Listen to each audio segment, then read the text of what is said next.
जय मसीह की। प्रभु आप सबको बहुत आशीष करे।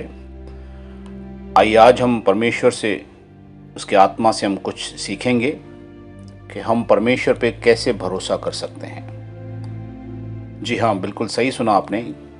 हम सब विश्वासी हैं। ये बात हमें कई बार लगती है कि मैं बहुत अच्छा विश्वासी हूँ, कॉन्फिडेंस है। लेकिन मैं आपसे पूछना चाहता हूँ, क्या आपने कई बार ऐसा महसूस किया है कि आपका भरोसा प्रभु पर नहीं है? आप करना चाहते हैं, ऑफ कोर्स, आप नहीं ऐसा कि आप भरोसा नहीं करना चाहते, लेकिन कई बार आपका ट्रस्ट उस पर नहीं होता है। कई बार सिचुएशन ऐसी भारी हो जाती है, ऐसी परिस्थिति हो जाती है कि हम भूल जाते हैं और हम अपनी रिसोर्सेस के ऊपर बहुत रिलाय करते हैं, बहुत डिपेंडेंट हो जाते हैं उन बातों पर। तो आज कुछ बातें मैं आपसे शेयर करना चाहता हूँ। देखिए, मुख्य 3 कारण हैं कि हमारा भरोसा परमेश्वर पर क्यों नहीं बैठता। एक अच्छे विश्वासी का कभी कभी ऐसा भरोसा अल्प विश्वास क्यों हो जाता है? क्योंकि सबसे पहले एक प्रॉब्लम यह है कि हम इस दुनिया के सिस्टम्स को अच्छी तरह से फॉलो करते हैं, उसको ही समझते हैं, और आपको मैं बताना चाहता हूँ ये दुनिया के सिस्टम्स फेल हो जाएंगे। हम समझते हैं ये सिस्टम से ही काम होगा, ऐसा ही होगा, यही हो सकता है, ऐसा ही होता है दुनिया में, इसे कोई बदल नहीं सकता। ये हमारी गलती है कि हम उस सिस्टम पर भरोसा करते हैं। दूसरी, कि हम अपनी विजडम पर, अपनी अंडरस्टैंडिंग पर पूरा विश्वास करते हैं। हमारी ओन थिंकिंग जो है, हम वो समझते हैं कि हम ही सही हैं बस। प्रभु का वचन कहता है नीति वचन 3:5 में कि अपनी समझ का सहारा न लेना, परंतु संपूर्ण मन से परमेश्वर पे भरोसा रखना, ट्रस्ट करना है, प्रभु पर पूरा भरोसा करना है। और तीसरा एक मुख्य कारण ये कि आज भी कई विश्वासी, हम सभी कई बार इनडायरेक्टली डायरेक्टली लोगों पर भरोसा करते हैं, लोगों के पावर पे भरोसा करते हैं, लोगों के पैसों पे भरोसा करते हैं। प्रभु का वचन यिर्मयाह 9:23 में कहता है, तुम इस बात पे घमंड नहीं करना कि तुम पैसे वाले हो, तुम ताकतवर हो, तुम्हें नॉलेज है, लेकिन इस बात पे घमंड करना कि तुम मुझे जानते हो। हालेलुया। हम जानते हैं एक अमीर व्यक्ति था जिसने अपने खेतों में इतना अनाज उगाया और बाद में उसने अपनी बखारियां तोड़ डाली और उसने कहा मैं अभी दूसरी बखारियां बनाऊंगा, और बड़े बड़े अनाज के गोदाम बना दिए और वो सब रख के सोचने लगा, हे मन, हे प्राण, तू खा पी चैन से रहो, क्योंकि तेरे पास बहुत सालों के लिए बहुत मटीरियल है। लिखा है उसी रात परमेश्वर ने उसे कहा, हे मूर्ख, आज रात अगर तेरे प्राण ले लिए जाएंगे तो तू कहां जाएगा। पूरी बाइबल में कहीं पर भी परमेश्वर ने डायरेक्टली खुद किसी को भी मूर्ख नहीं कहा, केवल एक व्यक्ति को कहा जिसने अपने ऊपर भरोसा किया। इसका मतलब है परमेश्वर चाहता है कि हम उस पर भरोसा करें। तो भरोसा करने के लिए हमें सीखना और समझना बहुत जरूरी है कि हमारा भरोसा परमेश्वर पर ही होना चाहिए। आज ये 3 बातें मैं आपको सिखाना चाहता हूं, बताना चाहता हूं कि हमें सबको ये करना जरूरी है। सबसे पहले नो योर गॉड, अपने परमेश्वर को जानो। मैं आपको बताना चाहता हूं, जैसे जैसे परमेश्वर को आप जानते जाओगे, आपका भरोसा अपने आप उसके ऊपर होता जाएगा। आपने कई बार नोट किया है कि कभी कभी हमें किसी व्यक्ति के लिए, बड़े व्यक्ति, पॉलिटिशियन के लिए, बड़े एक नाम वाले व्यक्ति के लिए लगता है यार ये बहुत खड़ूस है, ये बहुत डेंजर है, इससे बात करने की हिम्मत नहीं होती हमें। लेकिन कभी कभी हम उसके कांटेक्ट में किसी तरह से आ जाते हैं, किसी के थ्रू आ जाते हैं और हम उसके साथ मिलने लगते हैं कई बार, तो हमारी धारणा जो पहले होती है वो चेंज हो जाती है। हम न सिर्फ किसी नामचीन व्यक्ति, लेकिन किसी भी व्यक्ति, कोई पास्टर ही क्यों ना हो, कई बार हमें लगता है, डर लगता है यार पता नहीं क्या होगा। लेकिन जब उनसे हम 3-4 बार मिलते हैं तो हमारी वो धारणा बदल जाती है कि यार नहीं यार, ये आदमी तो घमंडी नहीं है, ये तो अच्छा आदमी है। हम इसको घमंडी समझ रहे थे।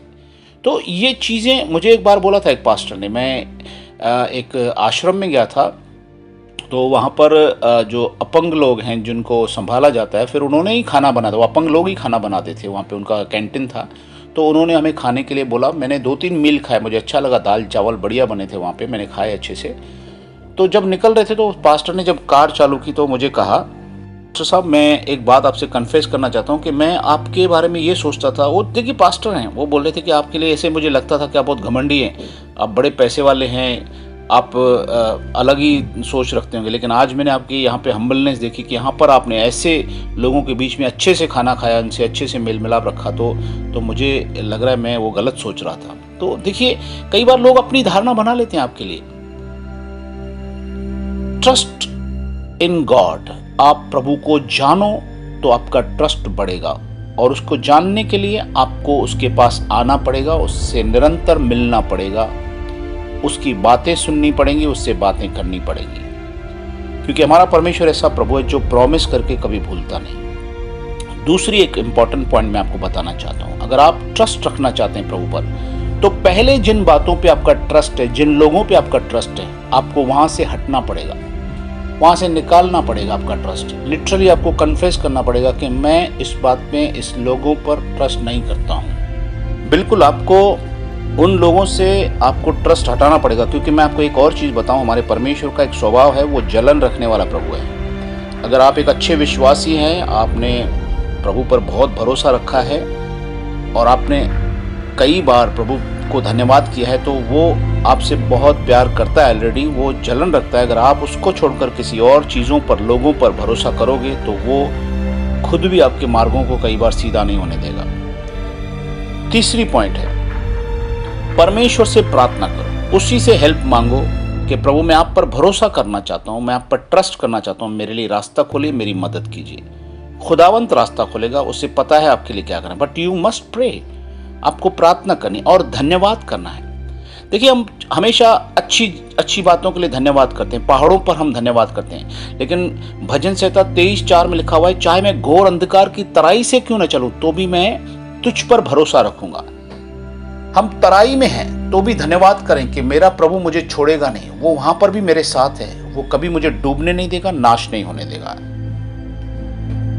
तो ये 3 चीजें हम करें तो हमारे जीवन में डेफिनेटली हमारा भरोसा प्रभु पर होगा, और जो आउटकम है वो परमेश्वर के हाथ में है, वो देना, रिजल्ट देना प्रभु का काम है, आज्ञा पालन करना हमारा काम है। जैसे डॉक्टर किसी को दवाई देता है तो दवाई खाना पेशेंट का काम है।